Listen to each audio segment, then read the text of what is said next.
Samia Suluhu sote na ikawa imekubalika sana.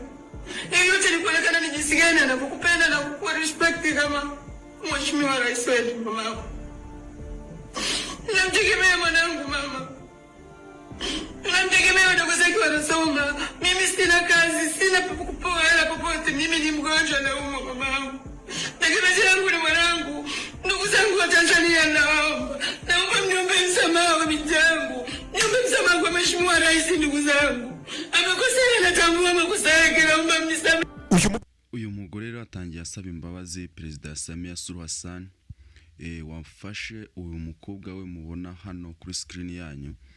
Uyu mukobwa amaze iminsi afunzwe ari muri gereza, ariko uyu ni mama we aje atakamba cyane asaba imbabazi Samia Suluhu Hassan, avuga ati ndarwaye ariko uyu mukobwa wanjye niwe warungaburira, niwe warumpahira buri kimwe cyose. Kuko mwabonye uyu mukobwa yakoze video ari ahantu mu kabotiki gacuruza amavuta, acuruza ibintu byinshi bigiye bitandukanye, ariko uyu mama yaje asaba imbabazi kubw'ibihano byafatiwe uyu mukobwa we. Uyu mukobwa we hafatiwe ibihano barimo bavuga ati bamukatire imyaka 25 cyangwa se akatirwe urwo gupfa.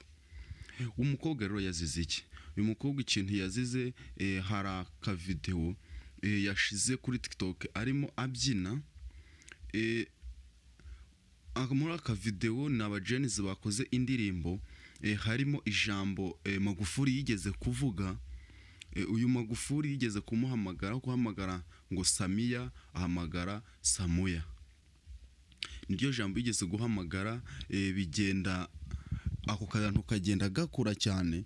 None bagashize mu abajenizi bagashize mu ndirimbo barayisohora bamagana ubutegetsi bwa Samia Suluhu Hassan. Uyu mukobwa nawe abibonye aza kubyina ako ka video, kuko niryo jambo ritangira muri iyo ndirimbo ngo Samuya. Samuya yarabashatse guhamagara Samia, wo ni perezida wari uhari bitaga Magufuli. Nawe niko yararimo abyina, ariko ntibyaje kumuhira. Bahise bohereza abasirikare benshi cyane baje kumufata, barafunzwe. Uyu no mama yagiye atakamba avuga ati rwose Samia Suluhu Hassan uri umubyeyi, mbabarira umufashe umurekure, kuko n'umwana mwiza nta makosa ajya akora. Utujye kuri no kumbuga nkoranyambaga ze urebe, kuko uyu mukobwa yari influencer akora ku ma TikTok, ku ma YouTube, ku ma social media menshi yakoreragaho ibiganiro.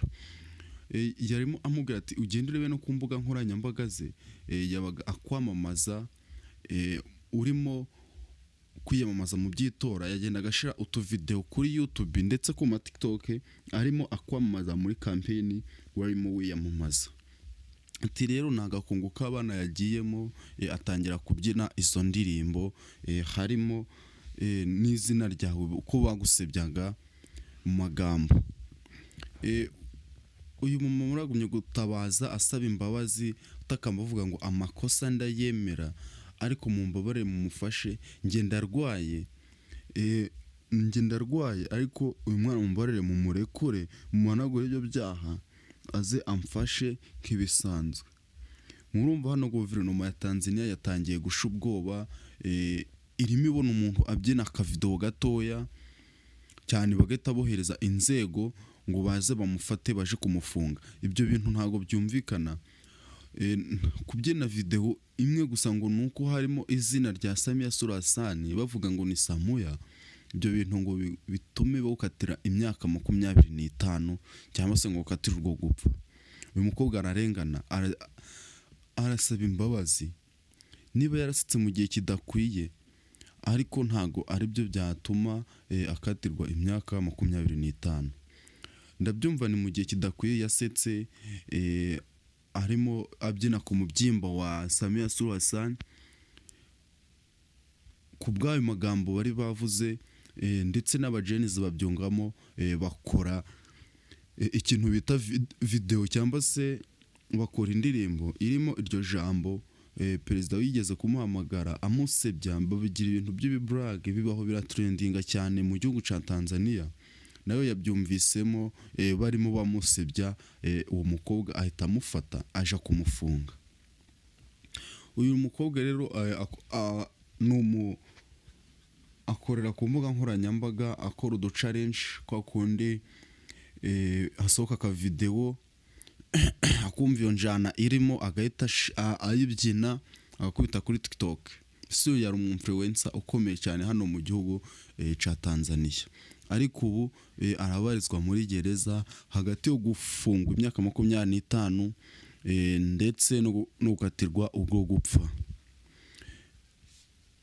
Uyu mumama rero yagumye gutakamba cyane, yagumye gutakamba arira asaba imbabazi uyu mubyeyi Samia Suluhu Hassan. Nongera mbibutsa yuko abajenizi bano mu gihugu ca Tanzania bafite imyigaragambyo ikomeye cyane. Nongera mbibutsa umuntu turakora subscribe, share, like, comment hano kuri YouTube channel ni MLZ5 TV. Nicyo gihe cyo gukora subscribe, agasharinga inshuti ze ibiganiro nacyo muryoye, agatera comment akavuga utagenda neza, tugakomezanya mu biganiro bikurikira. Hano muri Tanzania abajenizi bagiye mu gihugu ca Kenya, ubu nimwe bari gutegurira imyigaragambyo ikomeye cyane. Iyi ni imyigaragambyo bise mega. Iyi ni imyigaragambyo bateguye igiye kubera hano mu gihugu ca Tanzania ndetse no mu gihugu ca Kenya, ariko atari uko bamagana ubutegetsi bwo muri Kenya, ahubwo n'abajenizi bo muri Kenya nabo muri Tanzania bifatanyije baje gukora imyigaragambyo. Bavuze yuko tariki 9 z'ukwezi kwa 12 2025 aribwo hazaba hari imyigaragambyo ikomeye cyane, kuko uwo munsi tariki 9 z'ukwa 12 nibwo igihugu ca Tanzania cyahawe independent. No bazaba barimo guserebura uwo munsi, ariko abajenizi babyanze. Nicyo gihe bazatangiraho imyigaragambyo. Aho matangazo bayasohoye hano ku mbuga nkoranyambaga mu gihe bari mu myigaragambyo mu gihugu ca Tanzania, bagakuraho internet, bagakuraho amakamera, bagakuraho ibintu byose, nta kintu na kimwe cyari kirimo kigaragara. Ariko abajenizi ntago babyihanganiye, bagumye gufata utuvideo tw'ibikorwa biri kuberamo bibi, kuba bafite telefone bagumya gufata amavideo, kuko harimo benshi bagenda bavuga ngo bafite ibimenyetso, bafite ibihamya by'ahantu bagiye bashingura abantu, kuko bakoze imibare y'abantu barasiwe mu myigaragambyo. Bavuga ko bari abantu basaga 3,000. Murumva ni abantu benshi cyane, ni abantu benshi. Nibo bahaburiye ubuzima, nizo mibare bashatse babashe gukora, ni 3,000 byahaburiye ubuzima, ndetse abandi barakomereka cyane. Ubwo rero bakuragaho kamera, bagakora internet, nibwo bafataga za mirambo ziri mu mihanda bagashira mu modoka bakaja gucukura hakurya ibyo hantu batarababona. Ibintu bikwaro kugira ngo amakamera atabafata akareba ibyo barimo gukora ibyo bikorwa, ariko abajenizi ntibabyihanganiye, bagumye gufata amavideo bakagenda basharinga ahantu. Ubwo barabagaruye internet, bagiye bacukura ibyo byinshi ahantu hishe, bagashiramo ya mirambo, ndetse bari batanze n'itangazo mu bitaro kuri yababonaga abantu babarashi bakomeretse cyane bakabajana mu bitaro. Ntibigeze bahaye itegeko rivuga ko batagomba gusohora imibare y'abapfiriye mu bitaro. Ryari ibanga ry'ibitaro na Perezida Samia Suluhu Hassan niko yari yivugiye ko batagomba gusohora imibare y'abantu baburiye ubuzima mu bitaro, ahubwo ari ukubafata bakabashira mu modoka bakaja kubashingura ahantu hatazwe. Rero abajenizi babonye yuko nibategereza urukiko mpanabyaha ruzagenzura ibintu bikatinda bikagera kure, bavuga yuko ibyo bintu batabitegereza kandi ubutegetsi bubakandamije. Bahitamo ubu bari gukorera inama mu gihugu ca Tanzania, bategura inama, basohoye n'amatangazo yuko bagomba gukora imyigaragambyo yitwa Mega, izaba tariki 9 z'ukwezi kwa 12 muri uyu mwaka turimo. Niho hazaba arimo imyigaragambyo ikomeye cyane itarigeze ibaho hano muri East Africa.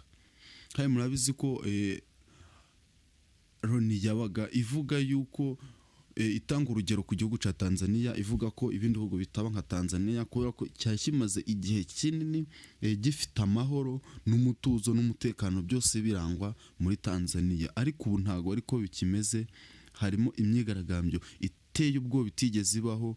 Abantu basaga 3,000 barishwe mu imyigaragambyo bamagana ubutegetsi bwa Samia Suluhu Hassan, bavuga ko uyu Samia Suluhu Hassan wiyamamaje akanitora ku kigero gisaga 97%, agaragaza yuko abaturage bamukunze kuko yako internet ntawabitangaza ngo bigere hanze.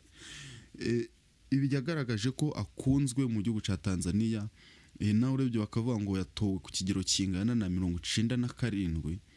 Nta wundi muntu bari bahanganye, nta wundi muntu bigeze bagaragaza ngo yatsinzwe ku matora aya naya, ntayo. Kuko hari habakwe internet, ibyo barabyikoreye nkuko nababwiye mu kiganiro gitaha. Hari video umuntu yigeze afata ari mu cyumba cy'itora, arimo bahindura amajwi abayobozi arimo bitorera, hari mu gihe cy'ijoro barimo bitorera, bafata amakarita y'itora akarebo babikora abayobozi, ugasanga umuyobozi umwe atoye inshuro nk'ijana. Aho rero ntago wambwira ngo arabura gutsinda ku majwi ari hejuru. Uyu Samia Suluhu Hassan afite ubwoba ndetse na leta ye ndetse n'ishaka rye. Tegereje ku itariki ya 9 z'ukwezi kwa 12 no hari imyigaragambyo ikomeye cyane, ndetse n'ibihugu by'ibituranyi bituranye na Tanzania harimo abajenizi benshi biganjemo abasore, n'urubyiruko. Ubundi muri make Genesis n'urubyiruko nibo bazaba barimo bigaragambya bahera mu gihugu cya Tanzania no mu gihugu cya Kenya, barimo bayikorera icyarimwe. Barangije kuyitegura n'ibyo bazakora byose hano ku itariki bateguye. Ni imyigaragambyo bise Mega. Hano Samia Suluhu Hassan ubwoba bwamwishe, arimo yibaza icyo gukora, ndetse n'urukiko mpanabyaha babonye yuko rwabitinza, abajenizi bifatira umwanzuro wo kubijamo bihuse cyane. Ndongera mbibutsa umuntu utarakora subscribe akore subscribe kugira ngo tukomezanye mu biganiro bya buri munsi. Hano nje bategura ibiganiro kanabibagezaho ni Elize channel, ni Elize TV. Ciao ciao, reka dukomezanye mu kiganiro gikurikira.